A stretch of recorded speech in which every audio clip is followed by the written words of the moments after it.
I'm Dr. Chris Costello, an assistant professor of history here at the United States Naval Academy. My research specialization is in the colonial era and the early republic, and today I'm going to answer the question, what do navies do during peacetime? Now, the simplest answer to that is that during peacetime, navies prepare for war. But the more complicated, nuanced answer to that is much more complex.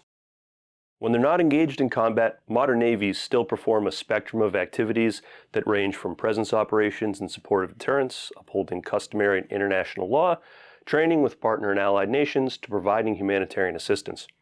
Certainly, a state's foreign policy objectives go a long way to determining the size and strength of a peacetime navy, but that's predicated on the missions the Navy will perform.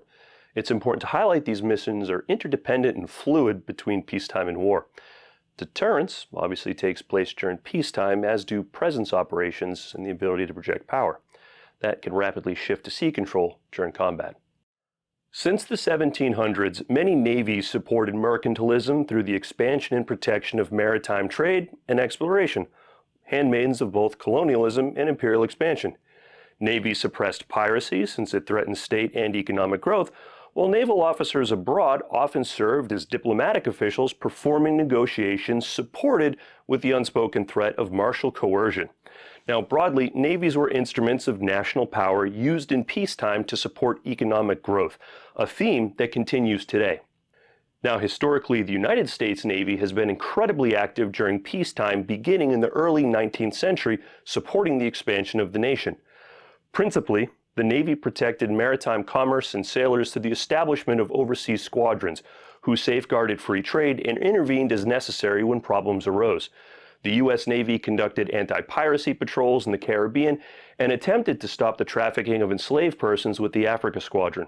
Other squadrons, like the Mediterranean Squadron and Brazil Squadron, routinely visited busy ports, while naval captains performed quasi-diplomatic missions, while their presence helped deter predatory attacks against American shipping.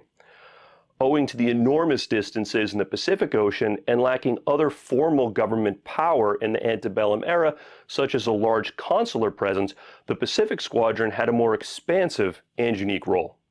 The Pacific Squadron, and later the East India Squadron, rescued shipwrecked mariners and hostages. They safeguarded citizens against revolutionary unrest in South America and in China.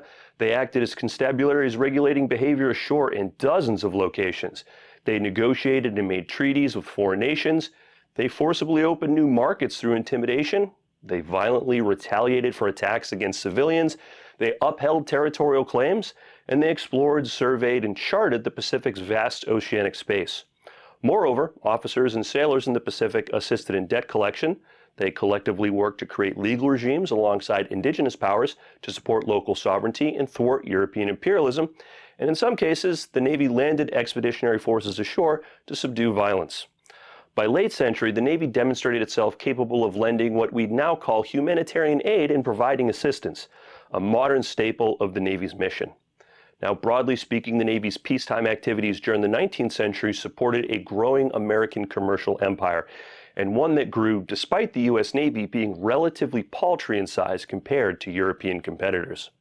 As one of the many instruments of national power, the military, and in particular the Navy, has a Janus-faced role in both peace and war. The same naval forces that help support international laws are the very same forces that can deny the usage of the sea to an adversary during war. Presence operations to signal diplomatic commitments and provide deterrence can readily lend themselves to projecting power ashore during combat operations, albeit on a larger scale. Although it can be tempting to perceive peacetime operations as simply less aggressive combat operations, that perspective ignores the truly dynamic opportunities that navies provide to nations during peacetime.